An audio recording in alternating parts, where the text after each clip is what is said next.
Hello there. Magic या जादू प्राचीन काल से काफी पुरानी प्रैक्टिस है। इसे यूज करते थे सुपर नेचुरल पावर्स को इन्वोक या मैनिपुलेट करने के लिए, ऐसा माना जाता है।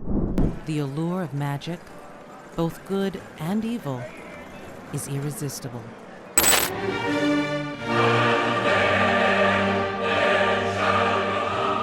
इसमें इतना शोषण होने लगा कि ये बहुत भद्दा बन गया, तो हमने सोचा कि इसके बिना ही बेहतर है। मैजिक को डिवाइड किया गया 3 कैटेगरी में लोगों के हिसाब से, व्हाइट, ब्लैक और ग्रे। व्हाइट मैजिक जैसे रीजनल और रिचुअल मैजिक, ब्लैक मैजिक जैसे विचक्राफ्ट और grey magic neutral magic. Anthropologist और हिस्टोरियन ने इसको 2 कैटेगरी में डिवाइड किया है, हाई मैजिक और लो मैजिक। हाई मैजिक जैसे सेरेमोनियल मैजिक, दूसरा हुआ लो मैजिक तो उसको विचक्राफ्ट में डिवाइड किया। हाई मैजिक हमेशा घर के अंदर हुआ करता था और लो मैजिक घर के बाहर, ऐसा माना जाता है। 1584 एक बुक पब्लिश होती है जिसका नाम होता है डिस्कवरी ऑफ विचक्राफ्ट। इसे पब्लिश करते हैं एक इंग्लिशमैन जिनका नाम था रेजिनाल्ड स्कॉट। ये एक ब्रिटिश मेंबर ऑफ पार्लियामेंट भी थे। उसमें बताया जाता है किस तरह से बेवकूफ बनाया जा रहा है लोगों को ट्रिक से। उन्होंने उस बुक में कुछ ट्रिक्स को मेंशन भी किया। 1603 में इस बुक को जला दिया गया during the accession of James first. 1871 एक और बुक पब्लिश होती है जिसका नाम होता है प्रिमिटिव कल्चर। ये एनिमिज्म को काफी बढ़ावा देती है। एनिमिज्म जैसे हमारे हिंदू रिचुअल्स में होता है कि हर चीज में जान होती है, हर चीज में सोल होती है या स्पिरिट होती है।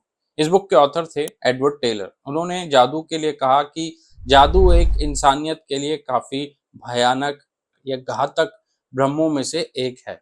एडवर्ड टेलर की सोच को मानते हुए जेम्स जी फ्रेजर अपनी सोच रखते हैं। उन्होंने कहा मानवता अपने हिसाब से कई चीजों को मैनिपुलेट करना चाहती थी, इसीलिए जादू का जन्म हुआ। जब वो नहीं हो पाया तो धर्म का जन्म हुआ और उसके बाद जादू की बास्टर्ड सिस्टर साइंस का। 18th सेंचुरी का एंड और 19th सेंचुरी की शुरुआत गोल्डन एज मानी जाती है मैजिक में, क्योंकि इसको एक नई नजर से देखा गया एंटरटेनमेंट के रूप में। एंटरटेनमेंट में मैजिक को सबसे पुराना आर्ट माना जाता है। Jean Eugene Robert Houdin, the father of modern magic, इनकी कहानी काफी इंटरेस्टिंग है। फ्रांस में 1805 में जन्म लेते हैं क्लॉक मेकर के घर में। जब ये 11 साल के हुए तो उनकी माताजी का निधन हो गया। पिताजी ने इन्हें घर से दूर भेज दिया ग्रेजुएशन के लिए और ये ग्रेजुएटेड होके घर आते हैं 18 साल की उम्र में। इन्होंने अपने पिताजी को बताया इनका इंटरेस्ट क्लॉक मेकिंग में ही है, लेकिन इनके पिताजी चाहते थे कि वो लॉयर बने, इसीलिए उनकी जॉब लगी एक अटर्नी के पास पेनमैनशिप के लिए। उनके अटर्नी ने पिताजी के पास उनको दोबारा भेज दिया और कहा कि इनको वही करवाइए जिनमें इनका इंटरेस्ट है। जब ये वहां पहुंचे तो उनके पिताजी रिटायर्ड हो चुके थे। उन्होंने कहा भाई आप मेरे कजन के पास चले जाइए, उनकी एक दुकान है, घड़ी की दुकान, आप वहां काम करिए। उनका इंटरेस्ट कई मशीनरी या क्लॉक मेकिंग में ही था, तो उन्होंने कुछ बुक को ऑर्डर किया पढ़ने के लिए, पर उनके पास वो बुक ना आके दूसरी बुक आ जाती है, एक मैजिक की बुक जिसका नाम था अम्यूजमेंट ऑफ साइंस। उनको बुक काफी इंटरेस्टिंग लगी, उसको पढ़ने लगे, समझने लगे। मैजिक को समझ तो लेते थे लेकिन वो कर नहीं पाते थे, इसीलिए वो लोकल मैजिशियन के पास गए, उनसे वो ट्रिक सीखने लगे।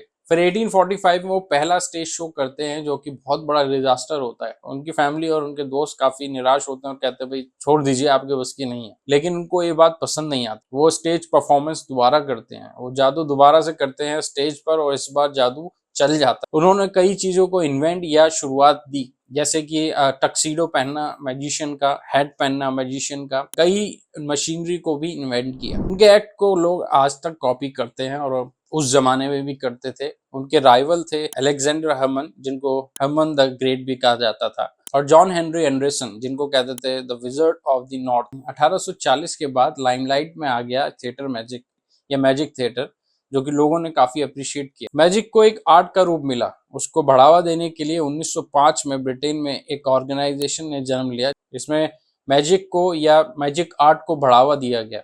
जब इसकी शुरुआत हुई तो सिर्फ मेल्स के लिए था, पर 1991 में इसको फीमेल्स और बच्चों के लिए भी कर दिया गया। 1908 गणपति चक्रवर्ती बंगाल के सर्कस में कुछ ट्रिक्स के साथ कॉमेडी भी करते थे। उन कॉमेडी ट्रिक्स को बंद करके उन्होंने फोकस किया सिर्फ मैजिक पर।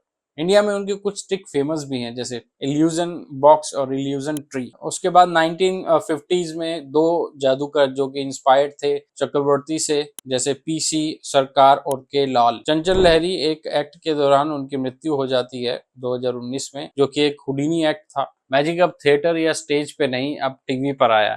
जैसे मार्क विल्सन का द मैजिक लैंड ऑफ एलाकाजान, और कुछ पॉपुलर शोज भी हुए, the Paul Daniels magic show और डग हैनिंग्स वर्ल्ड ऑफ मैजिक। मैजिक में कई कैटेगरी है, इल्यूजनिस्ट उनमें से एक है। जैसे डेविड कॉपरफील्ड अपने एक्ट के लिए जाने जाते हैं जिसमें उन्होंने स्टैचू ऑफ लिबर्टी को गायब कर दिया था। फ्रांस हरारे भी कुछ ऐसे ही मैजिशियन हैं, उन्होंने ताजमहल को गायब कर दिया था और लंदन ब्रिज को भी गायब कर दिया था। और भी कुछ नामी इल्यूजनिस्ट हैं जैसे डेविड ब्लेन और डायनेमो। ये सब जो थे मेल्स मैजिशियन थे। कुछ फीमेल मैजिशियन भी हैं जैसे एडलेड हर्मन जो कि अलेक्जेंडर हर्मन की वाइफ थी, डेलो डेल और डोरोथी डाइट्रिच। मेंटलिस्ट भी एक कैटेगरी है मैजिशियन की, लेकिन कुछ मेंटलिस्ट इसको नहीं मानते। कुछ फेमस मैजिशियन या मेंटलिस्ट हैं Penn and Teller, James Randi, Rich Ferguson और इंडिया में सुहानी शाह जो कि एक यूट्यूबर हैं। मैं नूब सोनी तो नहीं हूं, लेकिन मैं फिर भी आपको कह देता हूं कि सावधान रहे, सतर्क रहे, क्योंकि कुछ लोग मैजिक का गलत इस्तेमाल करते हैं। जैसे कुछ केसेस में आपको बताता हूं। क्लॉड अलेक्जेंडर कॉनलिन एक मेंटलिस्ट कॉनमैन थे। इन्होंने कई टाइम अपना जेल में भी काटा। इनके बायोग्राफर ने क्लेम किया कि इन्होंने 7 बार शादी की और दूसरे बायोग्राफर ने क्लेम किया उनकी शादी 7 नहीं 11 बार हुई। लेकिन 2006 में उनके बेटे ने खुलासा किया उनकी 7 बार नहीं 14 बार शादी हुई थी। दूसरा किस्सा है राम बहादुर बोमजोन का। इन्हें लिटिल बुद्धा के नाम से काफी फेम मिला। इन्होंने अपना आश्रम भी बनाया, पर शुरुआती दिनों में ये किसी पेड़ के नीचे आके बैठ गए और ना ये कुछ खाते थे ना पीते थे, तो लोगों ने इसको लिटिल बुद्धा का नाम दे दिया। The leader is under investigation over the disappearance of several devotees, according to police in Kathmandu. Ram Bahadur Bomcham is believed to be by his followers to be a reincarnation of the Buddha. He's also previously been accused of physically and sexually assaulting some of his flock. In cases को दिमाग में रखते हुए तो एक ही बात समझ में आती है कि मैजिक को सिर्फ एक एंटरटेनमेंट पर्पस से ही देखना चाहिए। और उसे देखने वाले भी 2 तरह के होते हैं। पहले वो जो ट्रिक्स को जानना चाहते हैं, दूसरा सिर्फ एंजॉय करना चाहते हैं। तो आप किस में से हैं, प्लीज कमेंट सेक्शन में लिख के बताइए।